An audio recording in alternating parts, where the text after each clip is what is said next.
Hello, everybody. It's Jacek Bartosiak, Strategy&Future. With me is George Friedman, Geopolitical Futures.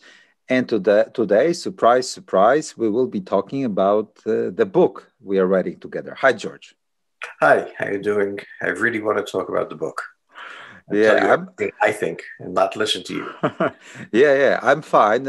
Especially that I'm going to listen to what you really want to say about the book we write together. So what this book is all about, George? Well, we have entered a period in which human race is moving into space. Wherever the human beings go, there's war. There are reasons for that, but it is simply true. In fact, the first reason we moved into space was war. It was part of the defense against nuclear weapons to see whether a launch is there. But we're going far beyond that. We're going far beyond that because space is deep and there's many places we will go.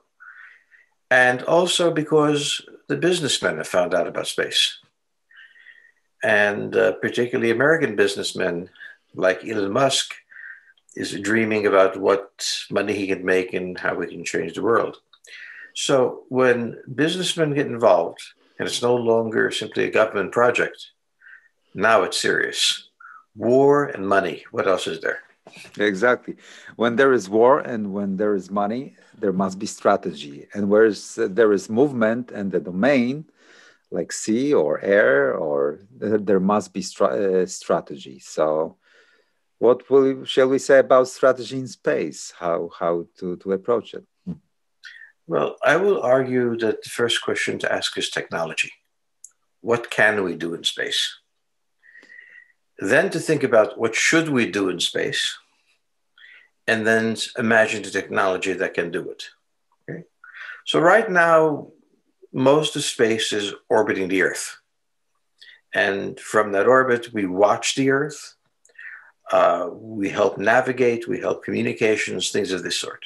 But we've been doing this for 20, 30 years. Okay.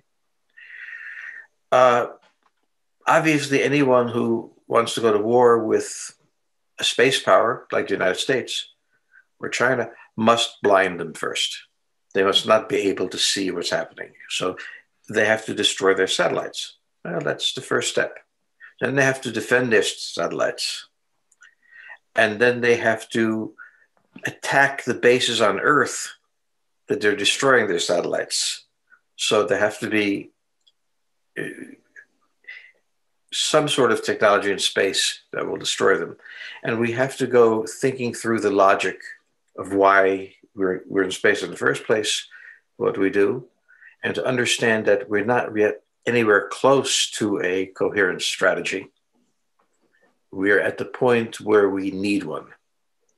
And now we are struggling to find that. Yeah, so we are at the turning point, so to speak, which is epitomized not only by the Starship experiments and other grave adventures trying to get into space, this new space technology, but we also see the increasing great power competition, including space aspects.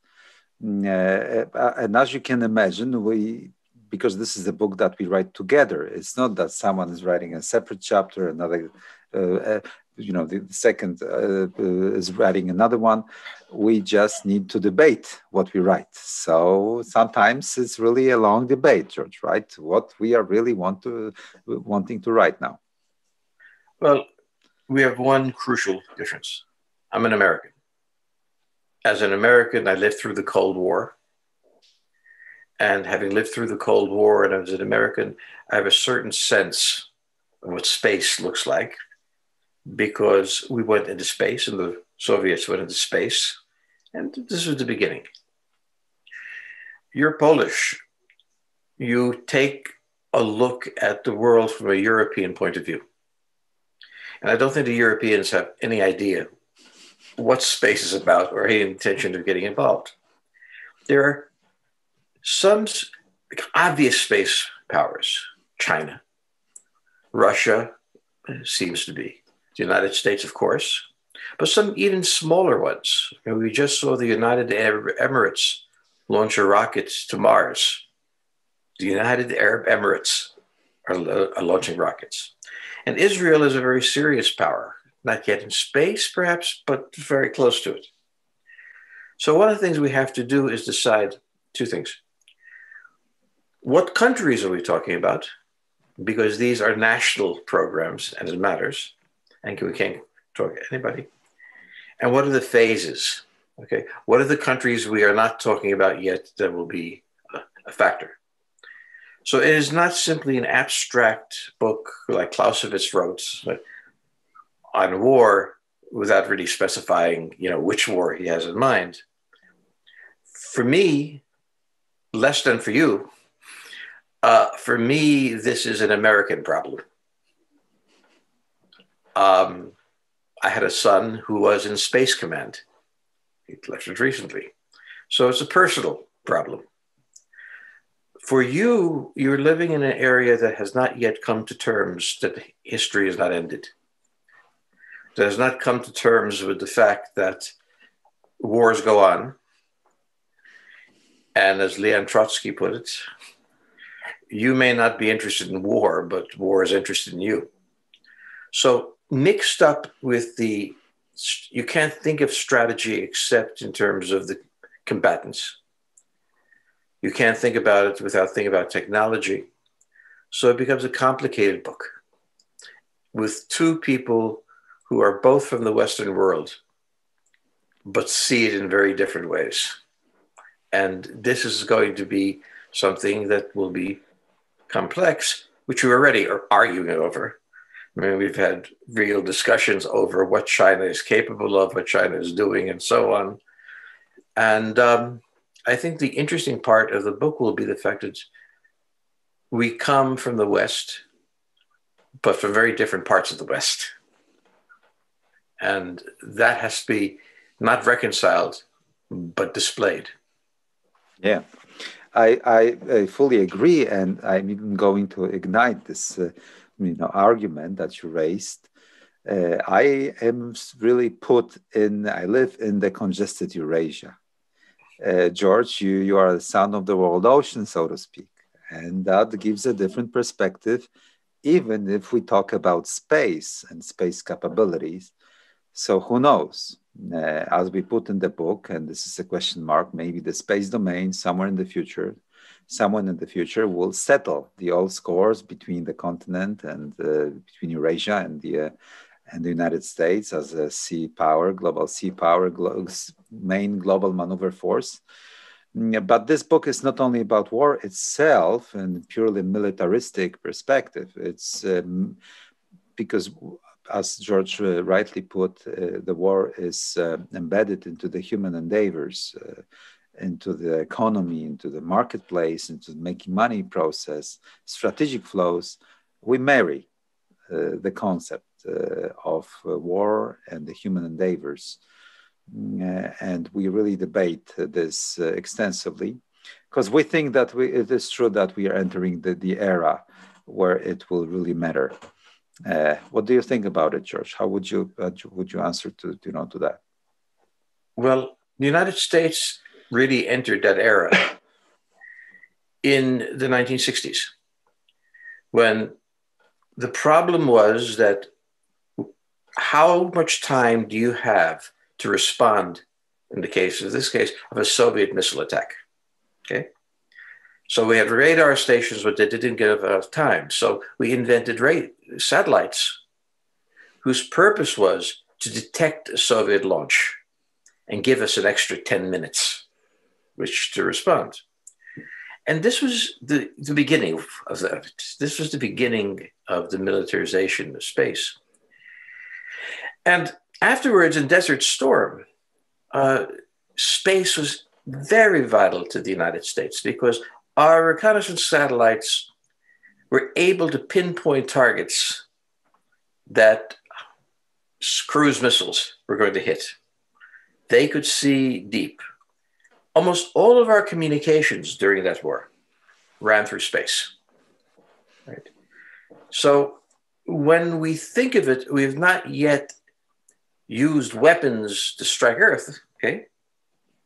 But the weapons we use in Desert Storm in 1991, I mean, that already was a fundamental enabler. Now, detection and enabling are one thing. Warfighting capability is another. Commercial is a third. So I say we've already met, as an American, I say, I've been talking about space for a long time, but we're taking a new step because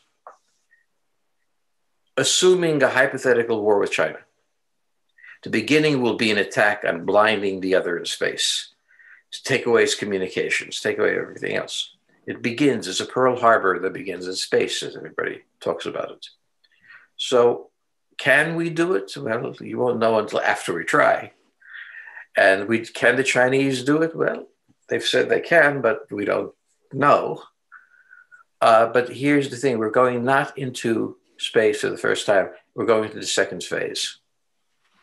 Okay. If the first phase was the ICBM detector, and the second phase was supporting conventional warfare on Earth in some serious ways, now we go into the third phase of defending our space assets against other attacks. So and it's taken decades to unfold. Each step is a crucial step. This is not the beginning of the space age. It's maybe the third generation. You know, we need to admit that we are past the halfway of writing. Yeah, roughly speaking. But, you know, I hope at least. It's always a very difficult proposition to state like that, but we have passed this moment, I guess.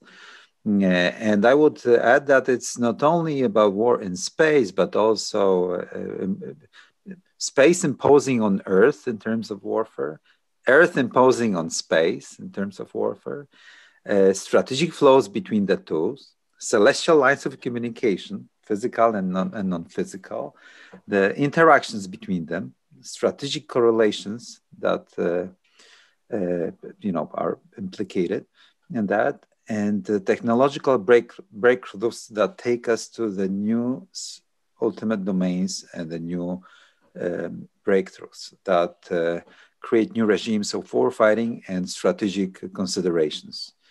And this is the sort of the center of the book. We are still debating with George what title we should take. It's still an open debate. George?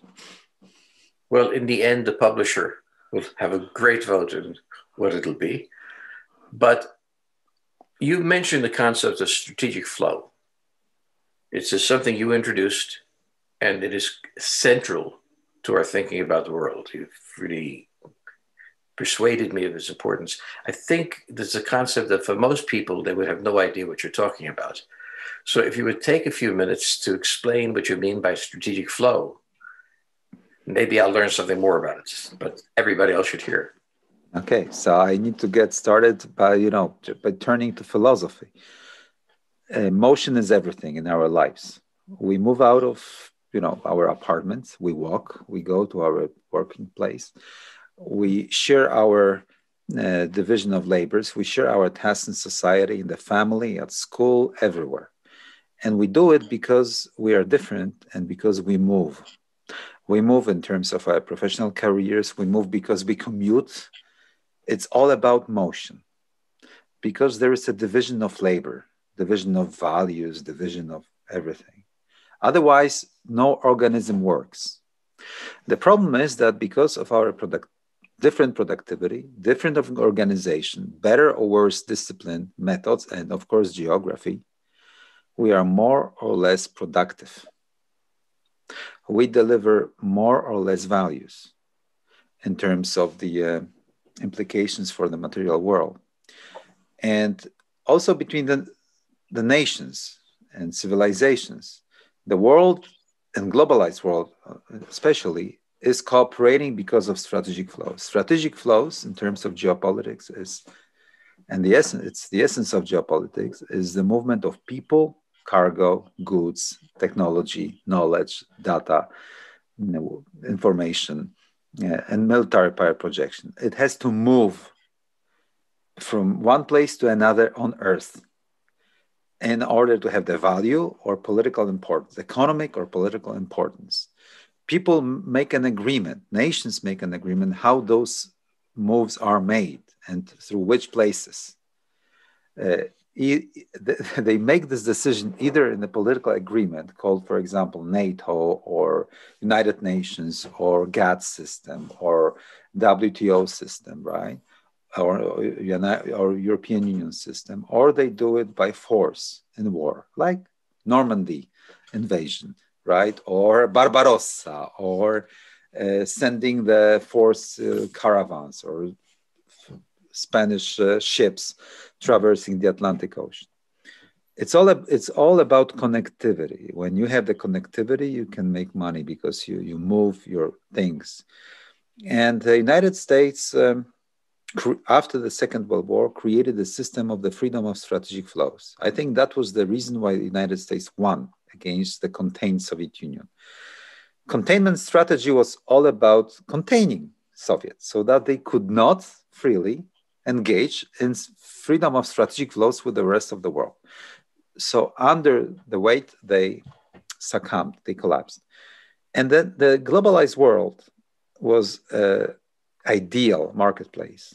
You could do whatever you wanted because there was freedom of strategic flows.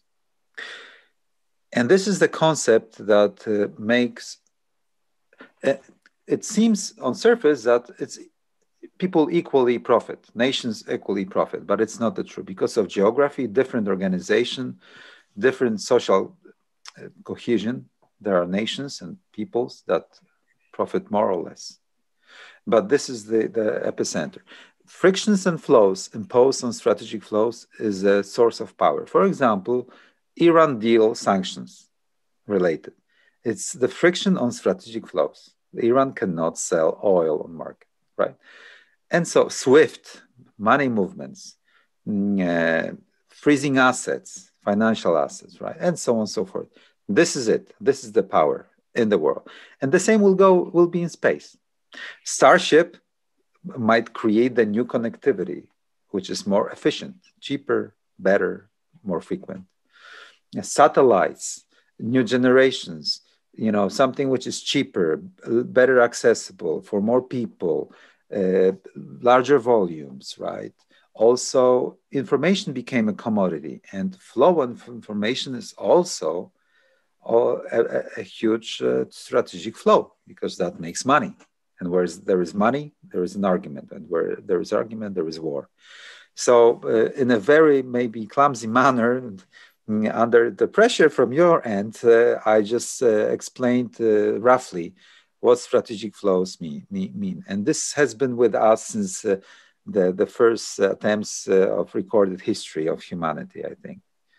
We should also think of, and you did as well, but we should think of values as a strategic flow. During the Cold War, the Soviets attempted to infuse the world with Marxism, particularly the Third World, and the ideas flowed. The United States attempted to make the case for liberal democracy and push the idea into the Soviet sphere. Okay, so we have to understand that war is not simply mechanistic. The ability to communicate is part of the flow, but the ability to have the things of value to communicate is the most important, perhaps. The Cold War ended for many reasons, but one reason was that people no longer took Marxism seriously as an alternative strategy, particularly not Marxism-Leninism. The ideas that the Americans had, which coincided coherently with consumerism, the ability to have a different life and so on, were more persuasive, right? Now, at this moment, there is not a basic war of values. There is, the Russians and the Chinese speak of the American colored wars, which is really simply the colored revolutions are nothing but the flow of an idea into them, which may be facilitated by the US or something. And we see the war of ideas also being charged against the Soviets and influencing American elections, okay? And so what used to be called propaganda should also be subsumed into this concept of war, because the BBC broadcasting to Europe drove the Nazis crazy. Nobody outside of Russia took Radio Moscow seriously. But American rock and roll, yes, this flowed well. So we have to include this, that I think your concept is critical, but it has subtleties that are very important to understand, because ever since the Enlightenment, war has been war of ideas, as well as howitzers and tanks and everything else. And so I think you've developed a very powerful concept in the flows that we'll use. And we'll think about how space can influence that, which we are only the beginning of seeing and have to imagine. Okay. And I think that's going to be something that's really important in the book. How does the flow from space and to space influence the ideas we have of what it means to be human or what the good life looks like? Radio and television changed everything in some sense. We don't yet know what that will do. True, but that's a perfect point, George. And we'll be writing now, just that's for the audience to know, the chapter about the information dominance. We have entered the era of information as a commodity, information revolution, and it is digitalized. So it's even more the information encrypted in vision and in videos. It's not only for the erudites or scholars or monks, it's for everybody. So it is an oil of the 21st century, and space is a perfect medium to relay, collect, and process information because of its physical characteristics and because it's hovering above our heads. Without atmosphere, without moisture, without things. This is the perfect place, the perfect domain to process information, to eavesdrop, to see us, overhear us, eavesdrop us, talk to us, and so on and so forth. All the mysteries and of the future are still unknown in that respect, but the space will have a strong voice in shaping it because of in my opinion, the revolution in information domain. But the most important thing is the content of the information domain. The Soviets, before World War II, had a very powerful delivery flowing out of it. It's changed many people. Right now, when we look at China, what's interesting is the idea flowing from China is not Marxism. The idea from China is efficiency, believe.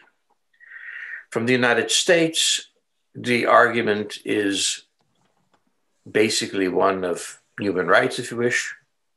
So we have to be very careful in when we do this, not to dehumanize space or Earth, to understand that the flow has content. The content has human values, and we have to see how would the propaganda war, the Cold War, play out from the technology that space makes possible, and will there be an ideology of those who are in space? Remember, more and more people will be in space. Now, we have, you once said, counted 600 people had ever been in space. I'm not sure how you counted it, but I'll believe it, okay? We're talking about a revolution in space that will have 60,000 people going back and forth. How does the human mind change with that experience, with an entire class of people? What comes of it? Well, again, speculation in the sense of we don't know, but on the other hand, we know it's coming. So we think of nations in a certain way.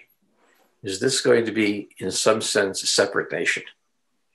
a separate nation forged together by common experience.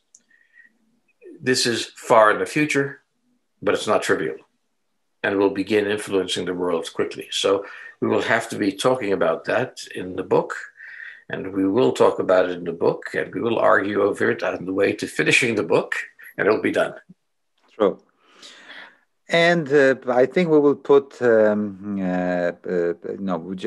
will end this episode at this moment, because we agreed with George right prior to this recording that we will be trying to keep you abreast with the developments of our book, and we want to make it a sort of almost a live transmission, how we develop the book, how we write together, how we argue, over things in the book. Please stay tuned with us. We are going really to enjoy also your feedback, this way or another. It's in the making now. The book is in the making. So thank you very much, George. Looking forward to another one very shortly, I hope. George Friedman, Jacek Bartosiak, Geopolitical Future, Strategy and Future, writing together a book, the space book, untitled yet. The title to be invented somewhere shortly in the future. Thank you, George. Pleasure, and we will be meeting shortly to argue over the next part. Yeah, thanks a lot.